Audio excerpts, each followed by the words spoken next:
আসসালামু আলাইকুম। আজকে আমি আপনাদেরকে দেখাবো আপনারা কিভাবে আপনাদের যে কোনো অ্যান্ড্রয়েড ফোনের রিংটোন চেঞ্জ করবেন। অ্যান্ড্রয়েড মোবাইলের রিংটোন চেঞ্জ করার জন্য প্রথমে আপনারা আপনাদের মোবাইলের সেটিংয়ে চলে যাবেন।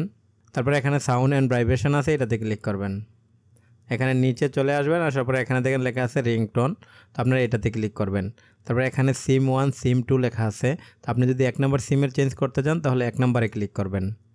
তারপরে এখানে দেখেন ডিফল্টভাবে অনেকগুলো রিংটোন থাকে, তো আপনারা এখান থেকে যে কোনো রিংটোনে এইভাবে ক্লিক করলে কিন্তু রিংটোনটা এখানে সিলেক্ট হয়ে যাবে। আপনি যদি চান আপনার মোবাইলের গ্যালারি থেকে যে কোনো গান অথবা যে কোনো সাউন্ডকে আপনি রিংটোন হিসাবে ব্যবহার করতেন, তাহলে এখানে সিলেক্ট ফর ফাইলস এটাতে ক্লিক করবেন। করার পরে এখানে আপনার মোবাইলের যত গান অথবা যত সাউন্ড আছে সবগুলাই এখানে চলে আসবে। তো আপনি এখান থেকে এটাকে এইভাবে সিলেক্ট করবেন। সিলেক্ট করলে এখানে এটা সিলেক্ট হয়ে যাবে। তো এইভাবে খুব সহজেই আপনি আপনার মোবাইলের রিংটোন পরিবর্তন করতে পারবেন। আশা করি ভিডিওটি আপনাদের ভালো লেগেছে। ভালো লাগলে চ্যানেলটিকে সাবস্ক্রাইব করবেন, লাইক শেয়ার কমেন্ট করবেন। ধন্যবাদ।